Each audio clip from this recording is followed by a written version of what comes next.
Channel के आन लो। आज जो हम बात कर रहे हैं वो रिएक्शन ऑफ मेटल्स की कर रहे हैं कि जो मेटल की रिएक्शन है वो वाटर के साथ कैसी होती हैं। देखिए, हम पहले भी कर चुके हैं कि जो मेटल होते हैं, फर्स्ट ये है कि जो मेटल होते हैं वो वाटर के साथ रिएक्ट करते हैं तो मेटल के ऑक्साइड्स, मेटल ऑक्साइड्स बना लेते हैं, प्लस हाइड्रोजन गैस उसमें से लिबरेट होती है। अब ये जो मेटल ऑक्साइड्स हैं, ये सेकंड वाली है, ये जो मेटल ऑक्साइड्स हैं ये फिर से वाटर के साथ रिएक्ट करते हैं तो मेटल के हाइड्रोक्साइड बना लेते हैं। तो ये जो रिएक्टिविटी होती है मेटल्स की वाटर के साथ, ये डिपेंड करती है मेटल के नेचर के ऊपर कि मेटल का नेचर कैसा है। देखिए, जो मेटल होते हैं, मेटल्स कोल्ड वाटर के साथ भी रिएक्ट कर जाते हैं। कुछ मेटल्स होते हैं जो कोल्ड वाटर के साथ रिएक्ट कर जाते हैं। कुछ ऐसे होते हैं जो कोल्ड के साथ रिएक्ट नहीं करते, वो हॉट वाटर या फिर स्टीम के साथ रिएक्ट करते हैं। ठीक है, कुछ ऐसे होते हैं जो स्टीम या हॉट वाटर के साथ भी रिएक्ट नहीं करते। तो मेटल्स की प्रॉपर्टी जो होती है वो अलग अलग होती है, तो वही हम आज देखेंगे।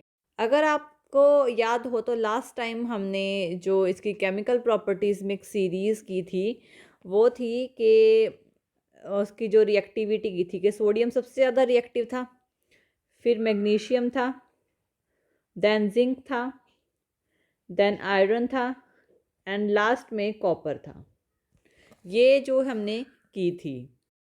तो मेटल की जो रिएक्टिविटी होती है वाटर के साथ ही इसी सीरीज़ में होती है। वाटर के साथ जो रिएक्टिविटी होती है, ठीक है, इसी सीरीज़ में होती है। लास्ट टाइम हमने जो रिएक्टिविटी की थी वो ऑक्सीजन के साथ की थी और ऑक्सीजन में हमने ये सीरीज़ निकाली थी। ठीक है, ये सीरीज के नहीं, सोडियम ऑक्सीजन के साथ सबसे ज़्यादा रिएक्टिव होता है और कॉपर सबसे कम रिएक्टिव होता है। ठीक है, तो सोडियम हाई रिएक्टिव होता है ऑक्सीजन के साथ और कॉपर लो रिएक्ट सबसे कम रिएक्टिव होता है ऑक्सीजन के साथ। और सेम कंडीशन वाटर के साथ भी आती है। ठीक है ना, वाटर के साथ भी सेम कंडीशन आती है। तो सबसे पहले बात करते हैं कि सोडियम और पोटेशियम की। फर्स्ट जो पॉइंट है हमारा, फर्स्ट पॉइंट सोडियम Na और पोटेशियम जो कि होता है K, इनकी रिएक्टिविटी। ये जो मेटल्स होते हैं जैसे कि 2Na, ये सॉलिड फॉर्म में है। ये जब 2H2O के साथ यानी वाटर के साथ लिक्विड फॉर्म में होगा, वाटर के साथ रिएक्ट करते हैं तो सोडियम हाइड्रोक्साइड बनाते हैं, 2NaOH प्रोड्यूस करते हैं, सोडियम हाइड्रोक्साइड बनाते हैं। तो और साथ में यहाँ से H2 गैस लिबरेट होती है। और पोटेशियम के केस में भी यही होता है, 2K यानी पोटेशियम जब H2O के साथ रिएक्ट करते हैं, 2H2O के साथ रिएक्ट करता है तब हमारे पास पोटेशियम हाइड्रोक्साइड बनता है और प्लस H2 गैस यहाँ से लिबरेट होती है। तो ये जो है सोडियम, जो फर्स्ट पॉइंट में सोडियम और पोटेशियम यानी कि सोडियम और पोटेशियम की बात कर रहे हैं, तो सोडियम और पोटेशियम जो होते हैं वो ऐसे मेटल्स हैं जो कोल्ड वाटर के साथ भी रिएक्ट कर जाते हैं, कोल्ड वाटर के साथ भी रिएक्ट कर जाते हैं ईजिली और सोडियम हाइड्रोक्साइड और पोटेशियम हाइड्रोक्साइड बनाते हैं और हाइड्रोजन गैस को लिबरेट करते हैं। ये जो रिएक्शन होती है, ये दोनों रिएक्शन, ये एक्सोथर्मिक रिएक्शन होती है। एक्सोथर्मिक रिएक्शन होती है क्योंकि इसमें एक तो हाइड्रोजन गैस लिबरेट हो रही है दोनों कंडीशन में, और ये जो हाइड्रोजन गैस इवॉल्व होती है ये फायर को, आग को ईजिली कैच कर लेती है। ठीक है ना, तो ये एक्सोथर्मिक रिएक्शन होती है। तो ये वॉयलेंट जो रिएक्शंस, इन दोनों को वॉयलेंट रिएक्शंस बोला जाता है। तो ये हमारे फर्स्ट पॉइंट है। नेक्स्ट पॉइंट है हमारा, नेक्स्ट पॉइंट में हम देखते हैं, सेकंड पॉइंट में हमने सोडियम और पोटेशियम की ये जो दोनों रिएक्शंस हैं ना, ये दोनों रिएक्शन वॉयलेंट होती हैं। ठीक है ना, वॉयलेंट रिएक्शंस होती हैं। बात करें सेकंड पॉइंट जो हमारे पास कैल्शियम की, सेकंड पॉइंट में कैल्शियम जो होता है ये हमारा कोल्ड वाटर के साथ रिएक्ट कर जाता है। जब ये कैल्शियम इसकी रिएक्शन जो होती है वो कोल्ड वाटर के साथ होती है जैसे कि सोडियम पोटेशियम करते हैं, लेकिन डिफरेंस क्या है, ये जो रिएक्शन होती है वो वॉयलेंट नहीं होती। ठीक है ना, ये रिएक्शन क्या होगी, वॉयलेंट नहीं होती है। तो जब यहाँ पे कैल्शियम जो कि सॉलिड फॉर्म में होगा 2H2O के साथ रिएक्ट करेगा तो कैल्शियम के हाइड्रोक्साइड बना लेते हैं। कैल्शियम के हाइड्रोक्साइड यहाँ पे बनते हैं और H2 गैस यहाँ पे प्रोड्यूस होती है, यानी हाइड्रोजन गैस यहाँ पे प्रोड्यूस होती है। लेकिन अगर हम, ये हमारा सेकंड पॉइंट है, ये कोल्ड वाटर के साथ रिएक्ट तो करते हैं लेकिन वॉयलेंट नहीं होते हैं, सोडियम पोटेशियम होते हैं। हमारा थर्ड पॉइंट जो है वो है मैग्नीशियम का। मैग्नीशियम कोल्ड वाटर के साथ रिएक्ट नहीं करते, ये जो रिएक्ट करते हैं हॉट बॉइलिंग वाटर के साथ रिएक्ट करते हैं, हॉट बॉइलिंग वाटर या फिर स्टीम के साथ रिएक्ट करते हैं। ठीक है, ये कोल्ड वाटर के साथ रिएक्ट नहीं करते। यानी कि मैग्नीशियम जो कि सॉलिड फॉर्म में मेटल है, H2O बॉइलिंग वाटर के साथ, ये जो H2 होगा ना, ये बॉइलिंग होगा, ये कोल्ड नहीं होगा, बॉइलिंग वाटर के साथ रिएक्ट करेगा तब मैग्नीशियम के ऑक्साइड्स बनाएगा, मैग्नीशियम ऑक्साइड बनाएगा प्लस H2 गैस यहाँ से लिबरेट होगी। अब नेक्स्ट अगर हम देखें, हमारा नेक्स्ट पॉइंट देखें, फोर्थ पॉइंट में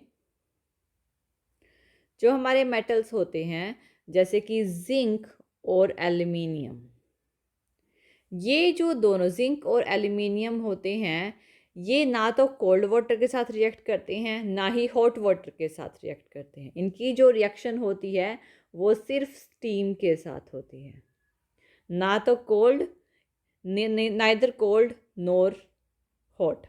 ठीक है, तो ना ही कोल्ड के साथ और ना ही हॉट के साथ, ये स्टीम के साथ रिएक्ट करते हैं। तो जिंक और एल्युमिनियम की बात कर रहे हैं, जिंक और एल्युमिनियम ये दोनों ही जब वाटर के साथ H2O वाटर, यानी जो कि किस फॉर्म में होगा, ये स्टीम फॉर्म में होगा, स्टीम फॉर्म में रिएक्शन होती है तो जिंक के ऑक्साइड्स क्रिएट करते हैं और एल्युमिनियम के भी ऑक्साइड्स क्रिएट करते हैं, zinc oxide aluminium oxide create करते हैं तो दोनों में H2 गैस लिबरेट होती है। तो ये जो हमारी रिएक्शन है ये हमारी जिंक और एल्युमिनियम जो कि कोल्ड वाटर के साथ रिएक्ट नहीं करते। अब इसकी सीरीज़ देखें, हमने क्या, सबसे पहले हमने किया था सोडियम की जो रिएक्शन थी, रिएक्टिव सबसे ज़्यादा थी, यानी कि वाटर के साथ, ये कोल्ड वाटर के साथ रिएक्ट कर जाता है। ठीक है, उसके बाद है मैग्नीशियम कोल्ड वाटर के साथ रिएक्ट नहीं करता, ये हॉट वाटर के साथ रिएक्ट करता है। उसके बाद आया था हमारा मैग्नीशियम का होगा, उसके बाद आया था हमारा जिंक जो है वो हॉट वाटर के साथ भी रिएक्ट नहीं करता, ये हमारा स्टीम के साथ रिएक्ट करता है। ठीक है, जिंक और एल्युमिनियम, तो हमने ये 3 किए हैं। अभी नेक्स्ट हम अपने अगले वाले जो मेटल्स हैं, नेक्स्ट मेटल्स हैं वो चलते हैं, यानी कि 5th पॉइंट पे चलते हैं। तो हमारा 5th पॉइंट है जो वो हम देखते हैं। देखिए नेक्स्ट 5th नंबर पे है आयरन, Fe। आयरन, यानी कि आयरन वाटर के साथ रिएक्ट नहीं करता ऑर्डिनरी कंडीशन में। ऑर्डिनरी कंडीशन में मीन्स टू से, ना तो ये कोल्ड वाटर के साथ रिएक्ट करेगा, ना ये हॉट वाटर के साथ रिएक्ट करेगा, ना ये स्टीम के साथ रिएक्ट करेगा। ये कब रिएक्ट करेगा, जब आयरन यानी कि Fe, आयरन, ये जो आयरन है ना ये रेड हॉट होगा। ऑर्डिनरी कंडीशन नहीं है, रेड हॉट होना चाहिए तभी ये रिएक्शन होगी। 3FeS रेड हॉट होगा तब ये H2O की भी स्टीम होगी, H2O गैस, यानी कि ये स्टीम फॉर्म में होगा। रेड हॉट जब स्टीम वाटर के साथ रिएक्ट करता है तब आयरन के ऑक्साइड बनाता है, Fe3O4 बनाएगा।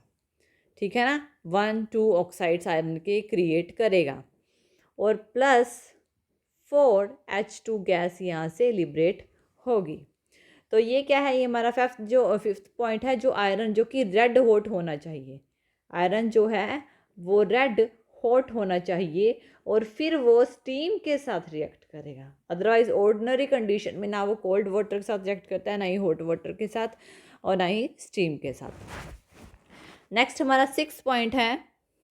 6th पॉइंट पे देखते हैं, जैसे कि कुछ मेटल्स ऐसे होते हैं जैसे कि copper, silver, copper, silver, gold, ठीक है ना, AgAu। ये जो हमारे पास मेटल्स होते हैं ये वाटर के साथ रिएक्ट नहीं करते, ठीक है ना, इनकी वाटर के साथ कोई रिएक्शन नहीं होती और किसी भी कंडीशन में नहीं होती है, ठीक है ना। अंडर स्ट्रॉन्ग कंडीशंस में भी कॉपर, सिल्वर और गोल्ड वाटर के साथ रिएक्ट नहीं करते हैं। तो ये जो रिएक्शन है ये इंडिकेट करती है कि जो मेटल्स हैं, जो रिएक्शंस होती हैं वो अलग अलग कंडीशंस में होती हैं, अलग अलग मेटल्स अलग अलग फॉर्म में रिएक्शंस करता है। तो सोडियम क्या, हमने फर्स्ट पॉइंट में सोडियम क्या, सोडियम सबसे ज़्यादा रिएक्टिव होता है, then magnesium, then zinc, then iron and then copper.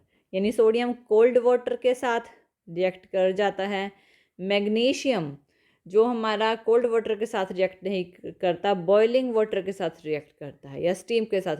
Zinc ना तो कोल्ड वाटर के साथ रिएक्ट करता है ना ही बॉइलिंग वाटर के साथ रिएक्ट करता है, ये सिर्फ वाटर की स्टीम के साथ रिएक्ट करता है। आयरन किसी भी कंडीशन में, ऑर्डिनरी कंडीशन में रिएक्ट नहीं करता, रेड हॉट आयरन होना चाहिए तभी वो स्टीम के साथ रिएक्ट करेगा, रेड हॉट आयरन होना चाहिए। और कॉपर जो है ये रिएक्शन करता ही नहीं है। तो जो ये रिएक्टिविटी होती है, अगर हम सोडियम से कॉपर की तरफ जाएं तो जो रिएक्टिविटी होती है वाटर के साथ रिएक्ट करने की वो डिक्रीज़ होती चली जाती है सोडियम से मैग्नीशियम की तरफ। जब हम इससे यहाँ इस तरफ हम जब मूव करते हैं तो रिएक्टिविटी डिक्रीज़ होती चली जाती है। सोडियम सबसे ज़्यादा हाई रिएक्टिव होता है। तो इस तरह की जो रिएक्शन है, जो रिएक्टिविटी होती है अलग अलग मेटल्स की अलग अलग फॉर्म में होती है। Thank you for watching this video. और ज़्यादा अपडेटिंग वीडियोस के लिए आप हमारे चैनल ज्ञान लो पर हमें सब्सक्राइब कर सकते हैं। Thank you.